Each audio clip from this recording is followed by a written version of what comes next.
Olá, meus queridos amigos, companheiros de jornada em nosso canal no YouTube. Estamos de volta mais uma vez nesta semana para apresentar subsídios à lição de número 6 da revista Betel Dominical, estudada nas escolas bíblicas dominicais das Assembleias de Deus vinculadas ao Ministério de Madureira em todo o Brasil e em grande parte do mundo. Aproveito o ensejo para desculpar-me, porque na semana passada, por razões alheias à minha vontade, não pude gravar os subsídios à lição de número 5. Também aproveito a oportunidade para aqueles lembretes tradicionais. Aqueles que não são inscritos, inscrevam-se no canal e não se esqueçam de ativar o sininho para receber as notificações. Um segundo pedido também extremamente importante é que curtam o vídeo, porque a soma das curtidas permite que o vídeo tenha maior presença, maior tráfego na plataforma e, com isso, outras pessoas são também alcançadas com o nosso conteúdo. O terceiro pedido é que também comentem. Os comentários são uma forma de cada um de vocês interagir comigo de maneira que eu tenha condições de perceber como o nosso vídeo está sendo recebido. Portanto, curtam. E uma última solicitação: compartilhe nos seus grupos de WhatsApp, para que outras pessoas também possam ter acesso aos nossos conteúdos. E eu fico profundamente agradecido por esse gesto caloroso dos meus companheiros de jornada em nosso canal no YouTube. Feitas essas considerações preliminares, entremos de imediato na apresentação de subsídios à lição de número 6. Convém também ressaltar que as lições deste trimestre foram comentadas pelo bispo Abner Ferreira. Portanto, estamos simplesmente trazendo uma colaboração com subsídios rápidos para cooperar no ensino de nossas escolas dominicais. A lição de número 6 tem por título O Grande Eu Sou, as declarações poderosas de Jesus Cristo. O texto bíblico referenciado está em João capítulo 6, versos 35, 48 e 51, onde Jesus se revela como o pão da vida. Posteriormente, em João capítulo 8, onde Jesus se revela como a luz do mundo. E nesse capítulo também é onde, no verso 58, Jesus diz aos escribas e fariseus: antes que Abraão existisse, eu sou. E o último texto referenciado é o texto de João, capítulo 11, verso 25, onde Jesus se identifica como a ressurreição e a vida. João, capítulo 11, traz a narrativa da ressurreição de Lázaro. Portanto, vamos estar trabalhando ao redor deste tema, o grande eu sou. Inicialmente, é importante frisar que, ao fazer uso dessa declaração diante dos escribas e fariseus, Jesus toma para si uma expressão que era exclusiva de Deus. E nós nos reportamos a ela quando, no Monte Sinai, o mesmo Monte Horebe, naquele episódio em que Moisés pastoreava as ovelhas de seu sogro, e de repente ele vê uma sarça ardia e não se consumia. O detalhe em relação à sarça, é bastante interessante aqui fazer essa distinção, é que era comum que as sarças, naquele imenso deserto extremamente quente, era comum que as sarças pudessem queimar-se. A diferença é que, nesse caso, ela ardia, ou seja, havia fogo na sarça, mas a sarça não se consumia. Era comum que as sarças queimassem e, consequentemente, era comum que elas se consumissem. Mas, no caso em tela, a sarça queimava, ardia, havia fogo na sarça, mas a sarça não se consumia, e aí está a distinção, e aí está o grande milagre. E é nessa sarça que o Senhor aparece a Moisés, e podemos afirmar sem sombra de dúvida que essa foi uma das teofanias do Antigo Testamento. O Antigo Testamento registra várias teofanias, ou seja, a personificação do próprio Senhor diante de outros seres vivos. Você encontra essa personificação em episódios ligados a Abraão, você encontra essa personificação em episódios ligados a Josué, você encontra essa personificação, por exemplo, na fornalha de fogo ardente, e você encontra essa personificação na sarça que ardia e não se consumia. E foi aí que se travou o diálogo entre o Senhor e Moisés, inclusive em relação à sua chamada para libertar o povo de Israel que estava sob escravidão do faraó egípcio, já por 430 anos, e chegar a hora da libertação, e Moisés seria o instrumento que Deus usaria para liderar a libertação do povo de Israel do Egito. Nesse diálogo entre o Senhor e Moisés, Moisés pede ao Senhor que se identifique.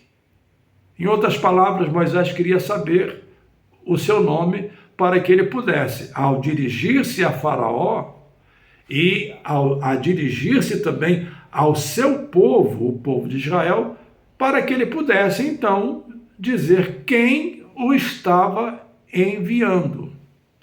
E a expressão que Jesus, o Senhor, no caso, era uma personificação do Senhor, a expressão que ele usou foi exatamente essa: eu sou, me enviou a vós.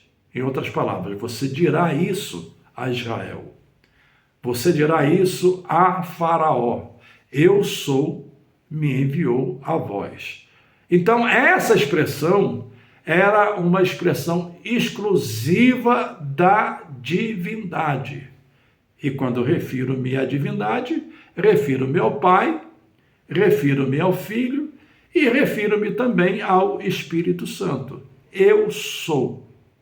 Expressão exclusiva. Repito, expressão exclusiva. Ninguém mais ousava usá-la, é tanto que isso se tornou um lugar comum entre os judeus, no sentido de não usar essa expressão, de não empregá-la, porque era uma expressão exclusiva da divindade. No entanto, como registra João no seu evangelho, o Senhor arroga para si, o Senhor Jesus encarnado, o Senhor Jesus humanizado, arroga para si o uso dessa mesma expressão quando ele se reporta a Abraão, dizendo, como está aqui no capítulo 8 e o verso de número 58, em verdade vos digo que antes que Abraão existisse, eu sou. Para os fariseus, para os escribas, para os saduceus, todos os religiosos da época, isso se constituiu numa blasfêmia, porque Jesus estava usando uma expressão exclusiva da divindade. Como eles não entenderam a encarnação de Cristo, como eles não compreenderam a razão pela qual Jesus se humanizou, a razão pela qual Jesus tomou a nossa forma humana, a razão pela qual Jesus não usurpou da sua condição de ser Deus, como cantou o apóstolo Paulo em Filipenses capítulo 2, aquela linda e profunda doxologia. O Senhor não usurpou de sua condição de ser Deus, mas esvaziou-se a si mesmo, tomou a forma de homem, fez-se semelhante aos homens e foi obediente até a morte e morte de cruz. Então, os fariseus, os escribas, os saduceus as demais correntes religiosas do mundo judaico não compreenderam essa expressão ou essa atitude ousada, por assim dizer, de Jesus em tomar para si uma expressão que era própria da divindade, quando na verdade Jesus foi e continuará a ser o Senhor e, portanto, alguém que tem o direito de usar essa expressão exclusiva. É interessante que Hebreus 13 e 8 traduz para o português da seguinte forma a expressão no original: Jesus Cristo é o mesmo ontem, hoje e eternamente. Se formos analisar do ponto de vista da gramática portuguesa, essa tradução estaria errada, porque temos aí 3 tempos: o tempo passado, ontem, o tempo presente, hoje, e o tempo futuro, eternamente.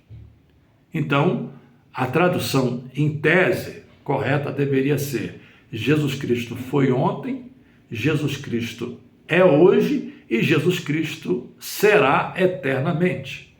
Mas nós não temos em português um verbo de sentido contínuo, um verbo que abarque ao mesmo tempo passado, presente e futuro, o que é comum na língua grega. Então a tradução apela para, digamos, um erro, entre aspas, de português, para trazer essa conotação de eternidade ao próprio Cristo, algo exclusivo da divindade, quando traduz dizendo: Jesus Cristo é o mesmo ontem, hoje e eternamente, numa alusão também a essa expressão de João: antes que Abraão existisse, eu sou. Essa é, portanto, a declaração poderosa de Jesus Cristo em relação a si mesmo. Ele é o grande eu sou, como cantamos em nossa harpa cristã, afirmando que ele é. E a versão traduz como se ele estivesse dizendo, o grande eu sou. Mas, ao aludirmos a essa expressão, e João, no seu evangelho, faz de maneira soberba, soberba no bom sentido, no sentido de graciosa, no sentido de uma linguagem portentosa, é nesse sentido que eu uso a expressão soberba, ele usa várias metáforas e liga essas metáforas a essa expressão eu sou. E aí é interessante definir antes, e nós temos no caso, em relação ao Evangelho de João, um grupo de metáforas e um outro grupo de afirmações que não são propriamente metáforas, mas são afirmações, digamos, exclusivas do próprio Cristo. Mas em relação às metáforas, primeiro é interessante definir o que é uma metáfora. Metáfora é o emprego paralelo de duas coisas distintas que, olhando assim do ponto de vista da forma, não existe semelhança, mas olhando do ponto de vista da ideia, você encontra semelhanças entre essas coisas distintas entre si. Por exemplo, porta. Isso não tem nenhuma semelhança com uma pessoa física. É uma expressão que Jesus usa. Luz. Isso também não tem nenhuma semelhança com pessoa física. Então, metáfora é você encontrar semelhanças no campo da ideia, no campo da proposta que se quer propor quando se usa uma metáfora. É uma das figuras de linguagem. Eu poderia citar outras figuras de linguagem, mas quero citar apenas mais uma, apenas para exemplificar. Hipérbole. Encontramos algumas hipérboles na Bíblia. Por exemplo, num dos salmos, Davi está num momento de lamento, de dor, de angústia, de sofrimento, e ele usa algumas expressões interessantes. A ideia é que ele tenha chorado tantas lágrimas foram derramadas, é a expressão que ele usa, é a construção, digamos, gramatical, estilística, literária do texto. Ele tinha chorado tanto que, com o seu choro e com o volume das suas lágrimas, ele fez a sua cama nadar em lágrimas. É uma hipérbole. E você perguntará, o que é uma hipérbole? Hipérbole é uma linguagem exagerada para realçar uma verdade. É óbvio que Davi não chorou no sentido literal, esse tanto, até porque naquela época as camas, principalmente camas reais, eram camas de ferro. Então elas não tinham nem como flutuar.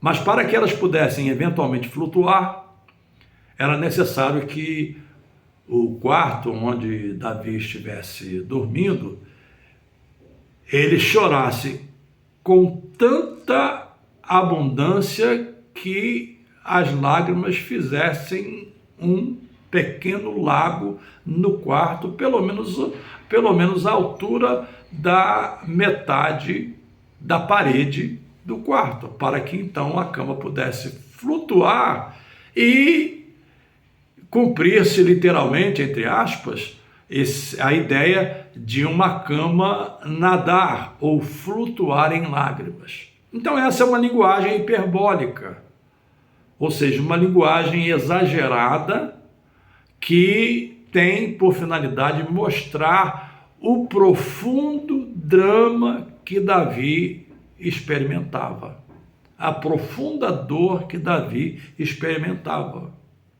É uma hipérbole e João faz uso de uma hipérbole no final do Evangelho, no capítulo 21, quando ele diz que se os milagres realizados por Cristo fossem todos eles registrados, aí ele hiperboliza, ele exagera, ele diz, imagino que o mundo todo não caberia de livros que seriam escritos para dimensionar. O que temos na Bíblia, dos Evangelhos, é uma quantidade restrita, mínima, que Deus quis que fosse preservada em relação aos eventos que ocorreram na vida de Jesus. Muitas coisas deixaram de ser registradas e é esse ponto que João chama a atenção no seu evangelho e, portanto, foi uma linguagem exagerada, uma hipérbole empregada pelo apóstolo João no seu evangelho. Então eu usei aqui esses dois exemplos de figura de linguagem para que nós possamos entender as vezes em que o autor do evangelho emprega o mesmo recurso. Então, por exemplo, temos nos textos referenciados menção ao pão, menção à luz. Temos nos evangelhos, no evangelho de João, aliás, menção à porta, temos menção ao pastor, temos menção à videira, temos menção ao caminho, e eu poderia afirmar, sem nenhuma dúvida, que essas expressões são expressões metafóricas. Por exemplo, ele diz, eu sou o pão da vida. João, capítulo 6, e o verso de número 35. Por exemplo, ele diz, em João capítulo 8, eu sou a luz do mundo. Ele diz também, lá em João, capítulo, está aqui no comentário, ele diz aqui no capítulo João, e verso 7 e verso 9, eu sou a porta das ovelhas. E ele diz também em João 14:6, eu sou o caminho. E também em João capítulo 15, diz o Senhor, eu sou a videira. Em todos esses casos, ele está empregando uma metáfora. Porque fisicamente, Jesus não se parece com um pão. Fisicamente, Jesus não se parece com uma luz. Fisicamente, Jesus não se parece com uma porta. Fisicamente, Jesus não se parece com um pastor no sentido da representatividade, já que aqui não está aludindo à figura do pastor como conhecemos hoje, pastor de igreja, e sim pastor de ovelhas. E Jesus não era pastor no sentido da profissão, não era um pastor. Então é também uma metáfora. Jesus não é semelhante fisicamente a uma videira. Videira, estamos falando de uvas, estamos falando de vinha. Jesus não se assemelha a uma videira fisicamente e Jesus também não se assemelha fisicamente a um caminho. Então, em todos esses casos, Jesus está empregando metáfora, ou seja, duas coisas distintas que fisicamente não se parecem, mas que há semelhanças no campo da ideia, no campo conceitual, no campo das finalidades. Pão é aquele que alimenta. Luz é o que ilumina. Lâmpada para os meus pés é a tua palavra e luz para o meu caminho. Porta é um espaço por onde se entra ou se sai. Pastor é alguém que conduz as ovelhas. É o pastoreio de ovelhas, como pastoreava Davi, e um dos maiores salmos escritos por Davi foi o Salmo 23, porque ele usa a própria figura do pastor para ilustrar o papel do Senhor quando diz: o Senhor é o meu pastor, de nada tenho falta. Ou, numa versão mais fiel ao original, ele não me falta em nenhuma circunstância. Videira também não há nenhuma semelhança física com o Senhor Jesus e caminho, a não ser no campo das semelhanças conceituais. Agora, outro ponto que eu quero chamar a atenção é que em todos esses casos, Jesus usa a expressão exclusiva da divindade. Em todos eles. Coisas que os judeus não faziam. Ele diz: eu sou o pão da vida. Eu sou a luz da vida. Eu sou a porta. Eu sou o bom pastor. Eu sou a videira e eu sou o caminho. Ou seja, ele faz uso da expressão exclusiva de Deus. Por isso, o título da lição: o grande eu sou, as declarações poderosas de Jesus Cristo. Então ele usa em cada uma dessas metáforas a expressão exclusiva da divindade. E ele faz isso para denotar a ideia de exclusividade em relação a essas metáforas que são empregadas e ao sentido de cada uma dessas metáforas. Um outro detalhe é que em nossas traduções nós temos um artigo. Ele poderia, se fosse pão como os outros pães, ele poderia dizer: eu sou um pão, eu sou uma luz, eu sou uma porta, eu sou um pastor, eu sou uma videira, eu sou um caminho.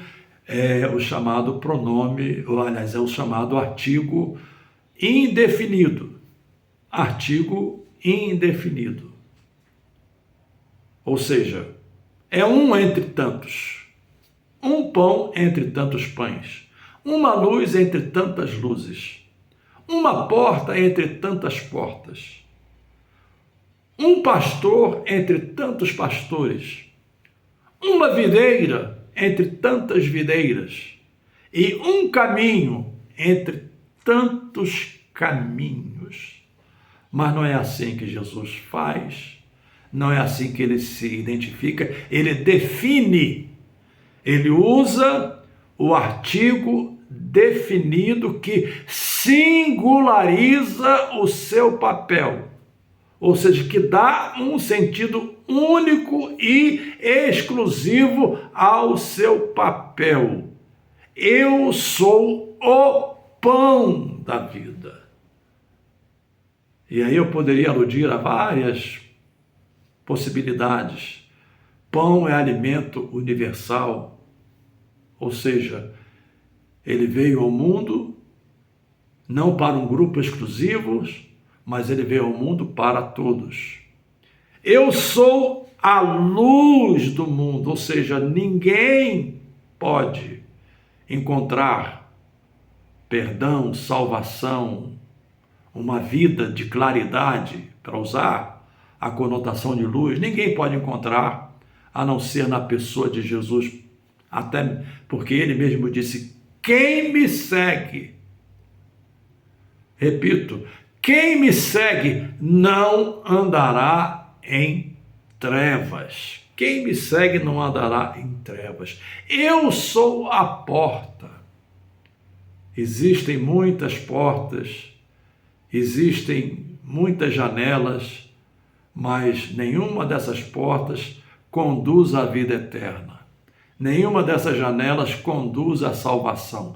Nenhuma dessas portas conduz aos pastos verdejantes. Quem entrar por mim, entrará e sairá. Não é entrar e sair, é entrar e sair pelos campos e encontrar pastagens, porque só ele conduz aos pastos verdejantes. Por isso ele diz: eu sou a porta. Eu sou o bom pastor. Mercenários há muitos. O próprio Paulo, quando em sua terceira viagem missionária reuniu-se com os presbíteros em Mileto, disse: depois da minha partida entrarão muitos lobos. E não só isso, ele afirmou: já existem lobos hoje entre vós. Ou seja, são mercenários. Estão simplesmente entre nós, mas não são dos nossos. São apenas nominais e em busca do vil metal.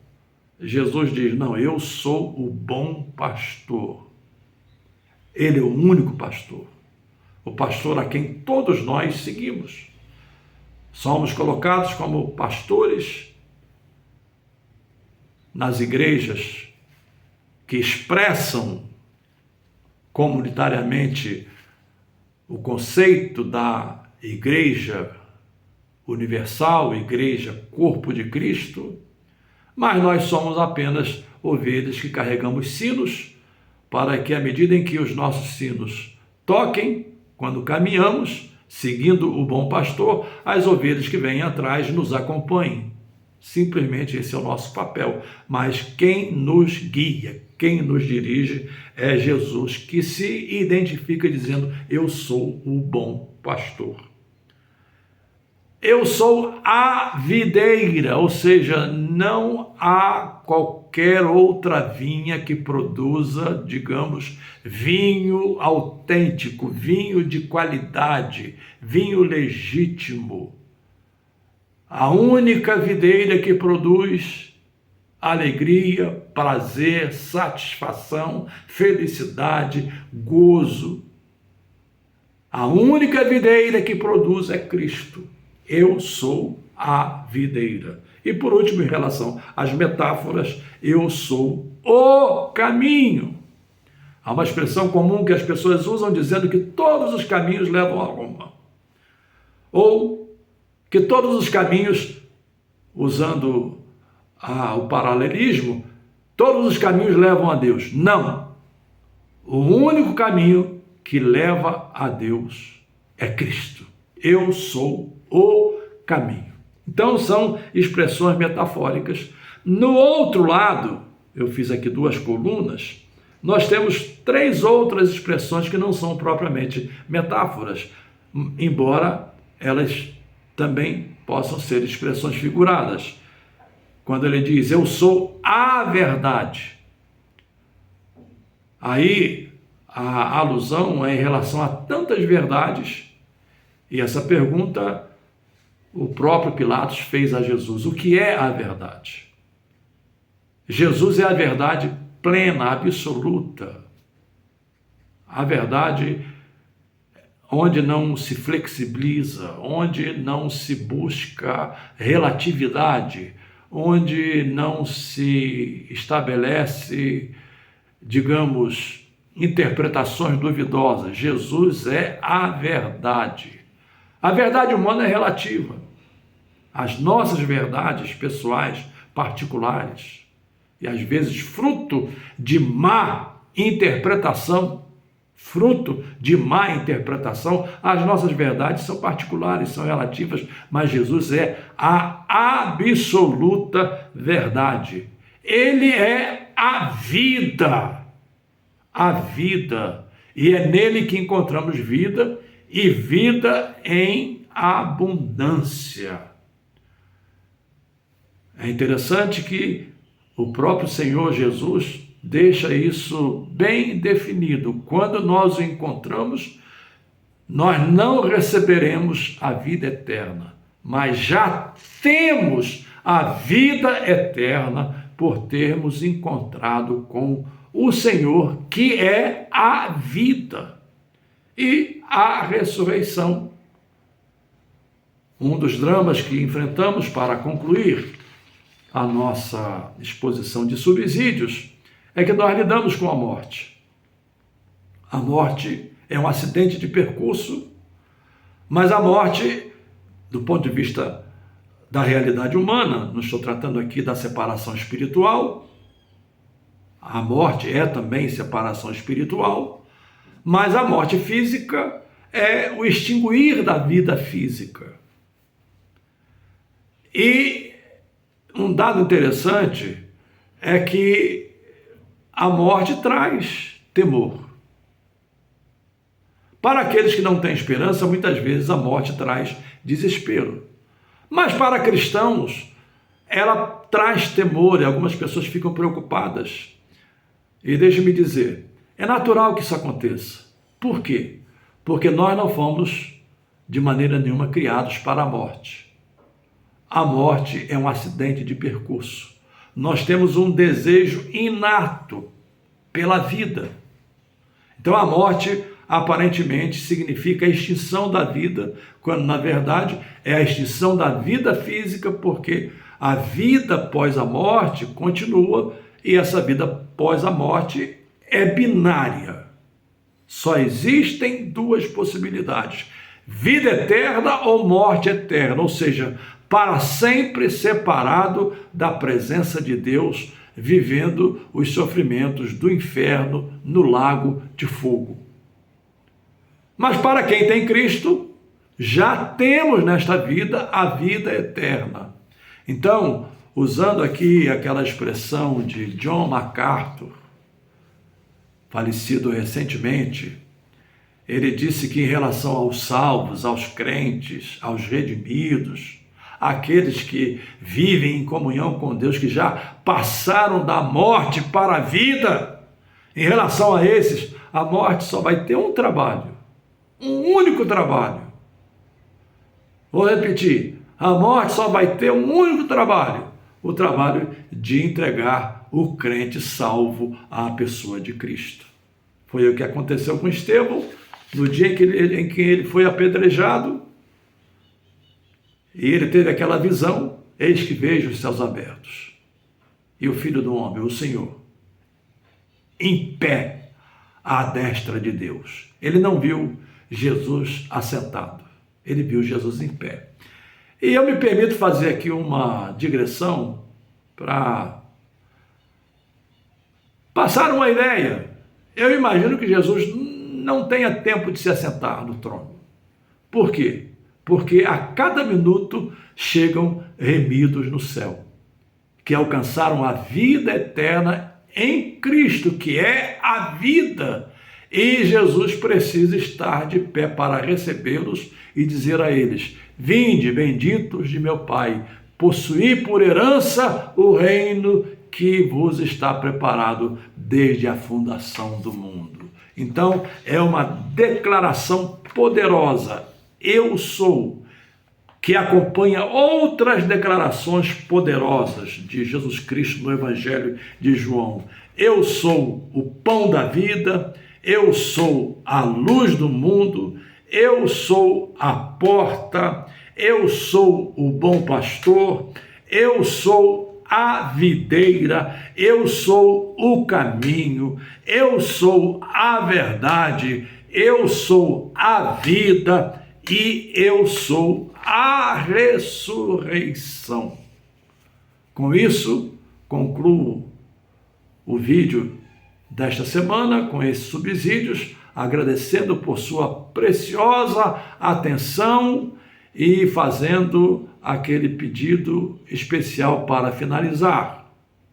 Inscreva-se no canal para receber os vídeos e para isso você precisa também assinalar o sininho, você precisa marcar o sininho, você precisa ativar o sininho, comente, curta, compartilhe nos seus grupos de WhatsApp e até a próxima semana com um abraço no coração de cada um de vocês. Deus os abençoe.